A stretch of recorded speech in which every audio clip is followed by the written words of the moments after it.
response to people who say that you haven't been transparent enough about this? I haven't been transparent? Really? I've shown this to everybody that would listen. Third-rate reporters didn't see it because they didn't look. You're a third-rate reporter, always have been. So third-rate reporters didn't look. I think we've been more transparent than anybody's ever been.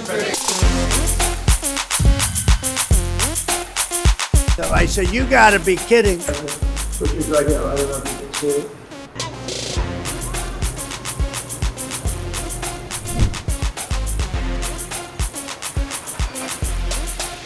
Many people were surprised that the entire East Wing was being demolished because you had said initially that the ballroom would just touch. Well, certain areas are being, certain areas are being left. After really a tremendous amount of study with some of the best architects in the world, we determined that really knocking it down, trying to use a little section. You know, the East Wing was not much. There was not much left from the original. Over the course of 100 years, it was changed. It was never thought of as being much. It was a very small building. In order to do it properly, we had to take down the existing structure.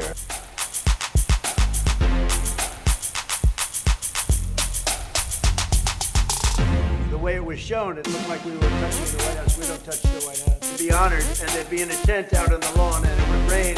At a time the federal government is closed and Donald Trump has literally destroyed the East Wing of our White House to put his ballroom up for $250 million.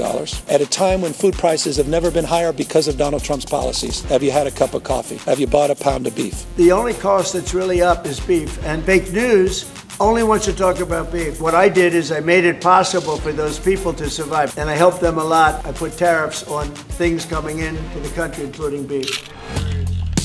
That we're talking about, that's an interior of the ballroom. And she, or they had, you know, a leader of one of the countries, including the king and the queen from your favorite country, absolutely, frankly. And it's the highest level. Over the years, many presidents have made changes. This obviously would be the biggest change. That I brought these along so people could see. It's about $300 million. It's set to do many, many things, including meetings of foreign leaders, including the honoring of foreign leaders, an interior shot of the ballroom. I think there'll be nothing like it. And it's being paid for 100% by me and some friends of mine, donors to it. We're putting up our own money. The government is paying for nothing. You probably hear the beautiful sound of construction to the back. You hear that sound?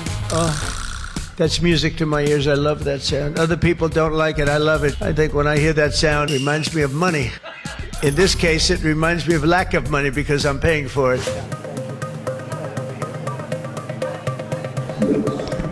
Ladies and gentlemen, the President of the United States.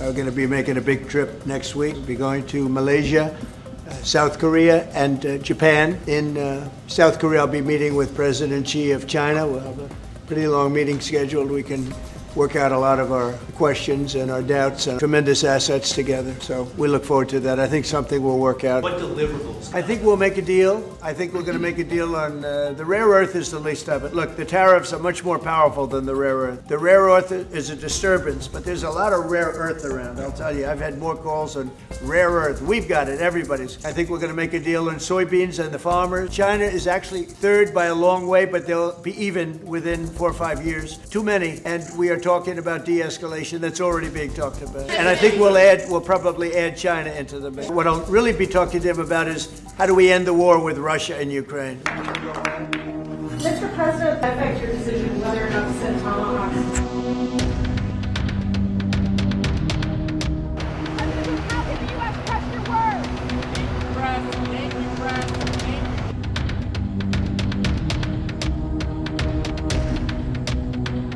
Israel strikes on Gaza today.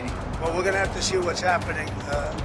When we canceled the meeting with President Putin, it didn't feel right to me. It didn't feel like we were going to get to the place we have to get, so I canceled it. But we'll do it in the future. What about Tomahawk missile? Putin is definitely well, the problem with the Tomahawk that a lot of people don't know, it'll take a minimum of 6 months, usually a year, to learn how to use them. They're highly complex. So the only way a Tomahawk is going to be shot is if we shot it, and we're not going to do that. We're not going to be teaching other people. It will be too far out into the future. These are tremendous sanctions. These are very big. Those are against their two big oil companies. We would like to see them them take the line that has been formed over quite a long period of time and go and let's, go home. As somebody went up there, they say, you're the third best president in the United States. This was on television. Third best. Who are the first two? George Washington and Abraham Lincoln. And I got extremely angry at this man. It's going to be very tough to beat Washington and Lincoln, but we're going to give it a try, right? Hey, they didn't put out 8 wars. We put out 8 wars, and the 9th is coming, believe it or not.